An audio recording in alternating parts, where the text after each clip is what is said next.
Hello friends, welcome to innovation talks. అయితే ముందుగా వీడియోకి వెళ్ళే ముందు మనమైతే ఒక 2 క్వశ్చన్స్ అయితే మీకైతే వేస్తాను. మీకు గాని దాని గురించి ఆన్సర్ తెలిసినట్టయితే మీరైతే కామెంట్స్ అయితే చెప్పండి. అది ఫస్ట్ క్వశ్చన్ వచ్చేసి, ఇప్పుడు మనం ఎందుకు డీప్ సీలోకి వెళ్ళి రీసెర్చ్ చేయలేకపోతున్నాం అని చెప్పి అదొక ఫస్ట్ క్వశ్చన్. ఇంకా సెకండ్ క్వశ్చన్ వచ్చేసి, మనం ఒక 2 వీక్స్ నుంచి చూసినట్టయితే మనకి డీప్ సీలో నుంచి పెద్ద పెద్ద అనిమల్స్ అవన్నీ అయితే బయటకైతే సముద్రం ఒడ్డుకైతే వచ్చేస్తున్నాయి. ఇంకా దాని గురించి మీకైనా తెలిసింటే ఒకసారి అయితే కామెంట్స్ అయితే చెప్పండి. ఇంకా వీడియోలోకి వెళ్ళే ముందు అందరూ అయితే తొందరగా అయితే సబ్స్క్రైబ్ చేసుకునేసేయండి. ఇంకా ఒక లైక్ అయితే వేసుకొని మీ ఫ్రెండ్స్కి అయితే షేర్ చేయండి.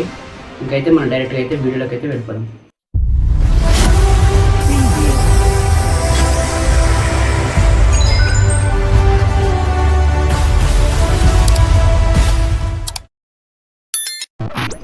ఓకే గైస్, మేమైతే ఇప్పుడైతే టాపిక్ని అయితే స్టార్ట్ చేద్దాం.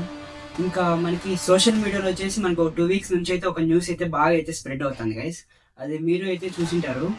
అది ఏమంటే, మనకి ఇప్పుడు అక్కడ కొన్ని ఫిషెస్ అయితే సముద్రం నుంచి బయటకు వచ్చేసాయి. దాని నుంచి ఏదో డిజాస్టర్ అయితే వస్తున్నట్టు కొంతమంది రీల్స్ అన్నీ చేస్తున్నారు అనమాట. అది ఎంతవరకు నిజం అనేది మనం అయితే ఇప్పుడు మాట్లాడుకున్నాము. ఇంకా మేమైతే ఇప్పుడు ఈ వీడియోలో కొన్ని స్టెప్స్గా అయితే మీకైతే చెప్తాము. ఆ వీడియోస్ కానీ చూపిస్తాను, టిప్స్ అయితే. ఓకే గైస్, మనం టాపిక్ అయితే స్టార్ట్ చేద్దాం. ఫస్ట్ పాయింట్ వచ్చేసి డూమ్స్ డే ఫిష్ గైస్. ఇది చూసేదానికి మనకి పాములాగా అయితే ఉంటుంది, కానీ ఇది పాముకు చెందినటువంటి జాతి కాదు. ఇది ఫిష్ ఒక జాతి అనమాట. ఇది వచ్చేసి మనకి సీ కింద అయితే ఉంటుంది, చాలా డీప్గా అయితే ఉంటుంది అనమాట. అక్కడ వచ్చేసి మనకి ఎటువంటి సన్లైట్ అనేవి పడదనమాట, చాలా చీకటిగా ఉంటుంది. అక్కడైతే ఇవి జీవిస్తూ ఉంటాయి. కానీ ఇవైతే ఇప్పుడైతే మన సముద్ర ఒడ్డుకైతే వచ్చినాయి అనమాట. ముందుగానే చాలా ఏళ్ళ క్రితంగానే వచ్చాయి, వీడియోస్ కానీ వచ్చాయి అనమాట. అవి మీకు స్క్రీన్ పైన చూపిస్తాను చూడండి. ఇప్పుడు వచ్చినటువంటి వీడియో కానీ మీకు రీసెంట్గా వచ్చిన వీడియో కానీ మీకు స్క్రీన్ పైన అయితే చూపిస్తాము అదనమాట. ఇంకా సెకండ్ పాయింట్ వచ్చేసి మనకి యాంగ్లర్ ఫిష్. ఇది చూసానికి కొంచెం రాక్షస్ లాగా ఉంటుంది అనమాట, కొంచెం విచిత్రంగా భయంకరంగా ఉంటుంది. అయితే ఇది పెద్దదిగా చూపించారనమాట కొన్ని సినిమాస్లో ఇలాగా, కానీ ఇది బయటకు వచ్చింది మాత్రం 6 ఇంచెస్ అనమాట. ఇది కానీ సేమ్ అట్లే డీప్ సీ లోపల అయితే ఉంటుంది, అదైతే బయటకు అయితే వచ్చింది. అది ఎందుకు వచ్చిందని చెప్పి చాలా రూమర్స్ అయితే స్ప్రెడ్ అవుతున్నాయి. ఇంకా థర్డ్ పాయింట్ వచ్చేసి మనకి టర్టిల్స్. ఇదైతే మనకి ఒడిస్సా కాడ అయితే బయటకు అయితే వచ్చినాయి గైస్. అవి మామూలుగా అయితే అవి ఎగ్స్ పెట్టేదానికైతే వచ్చాయి, కానీ మన వాళ్ళు అయితే దాన్ని మార్చేసి ఇట్లా జరుగుతుంది, ఏదో విపక్తి అనేది వస్తుందని చెప్పేసి బయటకు వచ్చాయి అని చెప్పేసి రూమర్స్ అయితే స్ప్రెడ్ అవుతున్నాయి. కానీ దానికి అసలైన రీజన్ వచ్చేసి అవి ఎగ్స్ పెట్టడానికి అయితే బయటకైతే వస్తాయి అనమాట. దగ్గర దగ్గర ఒక 100 సంఖ్యల్లో అయితే బయటకైతే వచ్చాయి. ఇంకా ఫోర్త్ పాయింట్ వచ్చేసి మనకి స్క్వేర్ వేవ్స్. ఇది కానీ మీకు వీడియోలో అయితే చూసింటారు. అది ఏమంటే 2 వేవ్స్ డిఫరెంట్ యాంగిల్స్లో ఇట్లా బీట్ అయినప్పుడు అప్పుడైతే ఆ స్క్వేర్ టైప్లో వేవ్స్ అనేవి వస్తాయన్నమాట. దాన్ని కానీ మన వాళ్ళు అయితే మార్చేశారనమాట, ఏదో విపక్తి వస్తున్నట్టు మనకి సోషల్ మీడియాలో అయితే ప్రచారం అయితే జరిగింది. ఓకే ఫ్రెండ్స్, ఇప్పుడైతే మనం అయితే 5వ పాయింట్ అయితే చూద్దాం.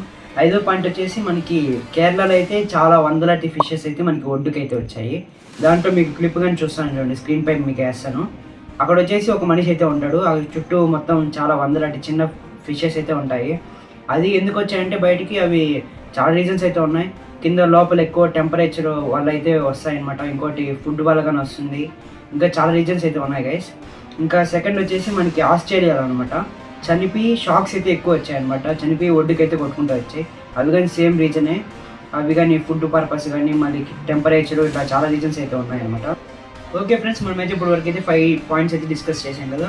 అయితే ఫస్ట్ మనం 2 పాయింట్స్ చెప్పాం కదా, దానికి రీజన్స్ అయితే ఇప్పుడైతే చెప్తాను. ఫస్ట్ మనం పాయింట్ చెప్పాం కదా, డూమ్స్ డే ఫిష్ అని చెప్పేసి. అది ఎందుకు అలా బయటకు వస్తుందంటే దానికి చాలా రీజన్స్ అయితే ఉన్నాయి. దాంట్లో మెయిన్ రీజన్ వచ్చేసి ఫాల్ట్ లైన్స్. ఇవైతే సముద్రం కిందనైతే ఏర్పడినప్పుడు అవైతే ఏదో కింద డేంజర్ ఏదో ఉన్నట్టు గ్రహించి బయటకైతే వస్తాయి గైస్. ఇంకా మనం యాంగ్లర్ ఫిష్ అయితే చెప్పామన్నమాట సెకండ్ పాయింట్.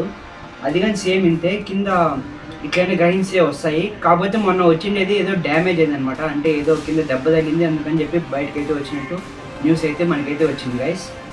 ఓకే ఫ్రెండ్స్, మనమైతే వీడియో స్టార్టింగ్లో అయితే మనకైతే మీకు 2 క్వశ్చన్స్ అయితే అడిగాను కదా, దానికైతే ఇప్పుడైతే మనం ఆన్సర్ అయితే ఇద్దాం. సెకండ్ క్వశ్చన్కి ఆన్సర్ వచ్చేసి ఈ వీడియో మొత్తం టాపిక్ అంతా సెకండ్ క్వశ్చన్ ఆన్సర్. మీరు వీడియో మొత్తం చూసింటే మీకు ఇప్పటికీ అర్థమైపోతుంది. ఇంకా ఫస్ట్ క్వశ్చన్ వచ్చేసి నేను అడిగిన క్వశ్చన్ వచ్చేసి సముద్రంలోకి వెళ్ళి కిందకి వెళ్ళి ఎందుకు రీసెర్చ్ చేయట్లేదని నేను అడిగిన క్వశ్చన్. ఇంకా దానికి సమాధానం వచ్చేసి, ఇప్పుడు ఒక సబ్మెరీన్ ఉంది అనుకోండి ఎగ్జాంపుల్గా, అది ఇంకా కిందకి వెళ్ళే కొద్దీ కింద ఏమవుతుందంటే ఎక్కువ ప్రెజర్ అయితే ఉంటుంది గైస్. ఆ ప్రెజర్కి ఆ సబ్మెరీన్ అయితే క్రష్ అయిపోతుంది, అందు లోపల ఉండేవాళ్ళు చనిపోతారు గైస్. అప్పుడు అందుకే అనమాట మనకి రీసెర్చ్ అనేది చేయట్లేదు. ఇప్పుడు ఫర్ ఎగ్జాంపుల్ ఇదే ఉన్నాను గైస్, ఇదే మనకి సబ్మెరీన్ అనుకుంటే, మనం కింద డీప్ సీలోకి ఎత్తుకొని పోయే కొద్దీ కింద అయితే ఎక్కువ ప్రెజర్ అయితే ఉంటుంది. అలాగే లోపల మనకి ఆక్సిజన్ ఉన్నా కానీ ఏమున్నా కానీ ఎక్కువ ప్రెజర్ వల్ల లోపలైతే మనుషులు అయితే ఉండేరనమాట. ఇంకా అందువల్ల మనకైతే అట్లా రీసెర్చ్ అయితే చేయట్లేదు, అందుకు ఎక్కువ అయితే స్పేస్లోనే అయితే చేస్తున్నారు. అదే అనమాట దానికి ఆన్సర్ అయితే. ఇంకా ఇంకో పాయింట్ వచ్చేసి మనకి జపాన్ వాళ్ళు ఎక్కువ ఇలా అనిమల్స్ అనేవి అదే యాక్వేరియం అనిమల్స్ ఇట్లా బయటకు వచ్చినప్పుడు ఏదో డిజాస్టర్ వస్తున్నట్టు వాళ్ళైతే ఎక్కువ అయితే నమ్ముతారు. ఇంకా మన ఇండియాలో చూసుకుంటే లాస్ట్ 2004లో ఇట్లా వచ్చినప్పుడు సేమ్ ఇలాగే సునామీ అయితే వచ్చింది మన తమిళనాడులో, రామేశ్వరం అక్కడంతా కొట్టుకొని అయితే వెళ్ళింది. అప్పుడు కానీ ఇదైతే కొంచెం బలంగా అయితే నమ్మారు. ఇంకా మనకి జపాన్లో కానీ 2011లో అయితే వచ్చిందనమాట ఇలా నేచురల్ డిజాస్టర్స్. అప్పుడైతే సేమ్ ఇలాగే అనిమల్స్ అయితే బయటకు వచ్చాయి, యాక్వేరియం అనిమల్స్.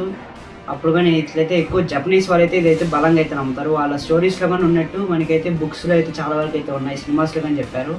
అదనమాట ఈ వీడియో అయితే. ఇంకా ఇంతటితో ఈ వీడియో అయితే ఎండ్ చేస్తున్నాం. ఇంకా తొందరగా అయితే సబ్స్క్రైబ్ చేసుకోండి. ఇంకా మంచి నెక్స్ట్ టాపిక్ అయితే మేము ముందర అయితే పెట్టేస్తాం. Okay guys, thank you for watching. Bye.